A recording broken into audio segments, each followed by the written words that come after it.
महाराज जी, रात्रि में एकांत में भजन के लिए घर के मंदिर में बैठता हूँ तब अनजान भय होता है, वैसे ठीक रहता हूँ। मूल परेशानी भविष्य की चिंता और युग क्षेम। अज्ञान के कारण, अज्ञान के कारण कि हमें लगता है कि आगे क्या होगा क्या नहीं होगा। पहले से जैसे हम जिस फिल्म के विषय में पूरा ज्ञान नहीं रखते हो, जब उसे देखते हैं तो लगता है आगे होगा क्या, लेकिन डायरेक्टर को तो सब पता है ना, पहले से उसने बना के फिट कर दिया है ना। ऐसे मेरे जीवन की फिल्म बन चुकी है, डायरेक्टर को पता है अब हमारे रोने धोने से कुछ होना नहीं, आगे जो होना है वो तो पक्का निश्चित हो चुका है। एक काम कर सकते हैं, हम फिल्म को देखना बंद कर देते हैं तो हम बच जाएंगे, उसके हर्ष शोक से बच जाएंगे। ऐसे हम शरीर और संसार के दृश्य को देखना बंद कर दें और प्रभु को देखना शुरू कर दे तो कोई भी विघ्न, कोई भी दुख आपको स्पर्श नहीं कर सकता। और विश्वास मानिए, प्रभु अपने शरणागत को बहुत दुलार करते हैं, उनके किसी भी कर्मों पर दृष्टि न रख के वो अपनी कृपा से उसका कल्याण कर देते हैं। प्रभु कृपा जब करेंगे तो कौन सी ऐसी वस्तु है जो आपको प्राप्त नहीं हो जाएगी, तो भयभीत क्यों होना, आगे के लिए विचार क्यों करना। जैसे आपका छोटा सा बच्चा हो तो वो बच्चा चिंता करे कि बाल भोग कब मिलेगा, राजभोग कब मिलेगा, शयन भोग कब मिलेगा, कि वो आप चिंता करते हैं, आप चिंता करते हैं। यदि आप अपने को बच्चा नहीं मानते हैं तो फिर आपको ये चिंता करनी चाहिए कि मुझे आगे क्या होगा। यदि आप अपने को प्रभु का बच्चा मानते हैं, प्रभु का शरणागत मानते हैं, तो आपको ठीक ऐसा ही भरोसा रखना चाहिए जैसे तुम्हारा छोटा बच्चा बिल्कुल खेलता रहता है, आनंदित होकर। और ये चिंता माता पिता को थी, अरे इसके कपड़े नहीं बदले, अरे इसको भोजन पाओ, 11 बज रहा है अभी तो खेल रहा है। बोले नहीं खेल, अरे कैसे खेलने दो, भोजन का समोसे पाओ।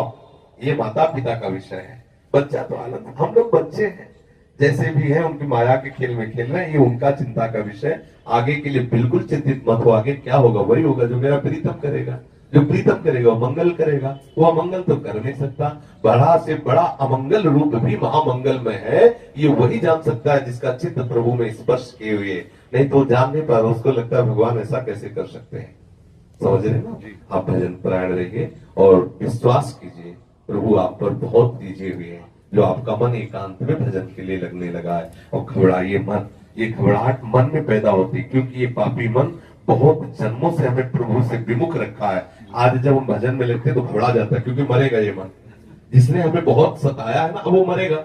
मन ही मारे तनहारी के वृंदावन में गाय, मन मारे तन बस में कीना हुआ भरम सब दूर, बाहर से कछ दिखत नाई अंदर चमके नूर, आपो त्याग जगत में बैठे नहीं किसी से काम, उनमें तो कछु अंतर नहीं संत का चेहरा। तो ये मन डरता है, मन डरता है कि यार मर न जाए हम। आप एकांत मेरा भजन में बैठे तो वो डरता है, और उसमें इतना प्रेम है हमें मन से कि हर मन की बात मैं अपनी बात समझता हूँ। मन घबरा रहा तो मैं घबरा रहा हूं, मन हर्षित है तो मैं हर्षित हूं।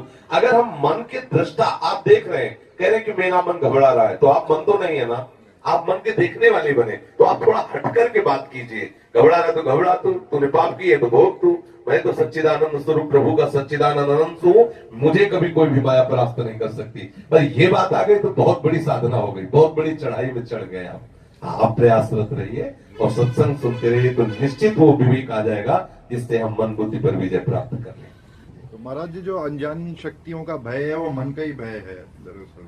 हाँ, कोई भी ऐसा हरि स्मृति सर्वविपद विमोक्षणम, जो भगवान के चरणों का आश्रय लिए, ना किसी देवी देवता की, ना किसी मनुष्य की, किसी की ताकत नहीं कि मार सके, पक्का।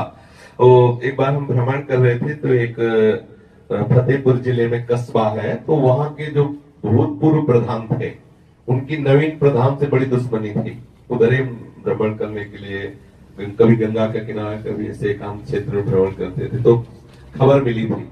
तो अपने लोग तो मतलब जैसे चिंतनीय स्वभाव है ना, हर बात को फिल्टर करके अपने में ले आना।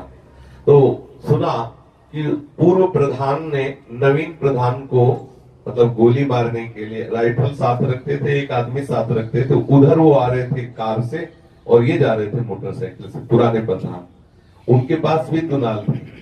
अब उनको पता नहीं था कि कोई ऐसा दृश्य हो, तत्काल नजदीक मोटरसाइकिल लेकर राइफल से गोली मारी सीधे पुराने प्रधान ने नए प्रधान पे, गोली मिक्स हो गई।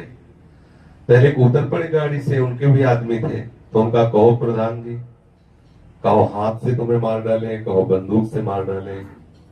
अब जब मिक्स सारा खेल उसी का है, और मुंह बगार खड़े हुए क्योंकि 8-10 आदमी उनके साथ थे। बोले जाओ प्रधान जी क्षमा किया, आगे से ऐसी गलती मत करना। वो जब घर गए तो बहुत गुस्सा आ गई, और वही गोली जब राइफल की मारी तो छूट गई। उनको लगा भगवान जिसको बचाते उसे कोई मार नहीं। जब ये बात सुनी तो हमें बहुत अच्छा, निर्भय रहो, किसी की ताकत नहीं कि कोई मार सके, किसी की ताकत नहीं। एक मौनी महात्मा थे, हमने कई बार सत्संग में बताया, गंगा किनारे भ्रमण करते थे तो वो मिले थे, वो मौन रहते थे और गंगा ही किनारे घूमते थे। तो गंगा किनारे कई ऐसे होते हैं कि जो बड़े बड़े अराजक तत्व भी गांव में रहते हैं। तो 8-10 लोग जो है शराब पिए गंगा किनारे बैठे हुए थे। तो ये जब गए तो बुलाया, और वो किसी विधर्म में जो अपने धर्म के प्रतिकूल लोग हैं वो लोग थे, वो बुलाया और घेर लिया उन मौनी महात्मा को। और वो क्या जाने कि मौन क्या होता है, कहां से आया, क्या है, वो बोले नहीं, तो बोले मारो साले को।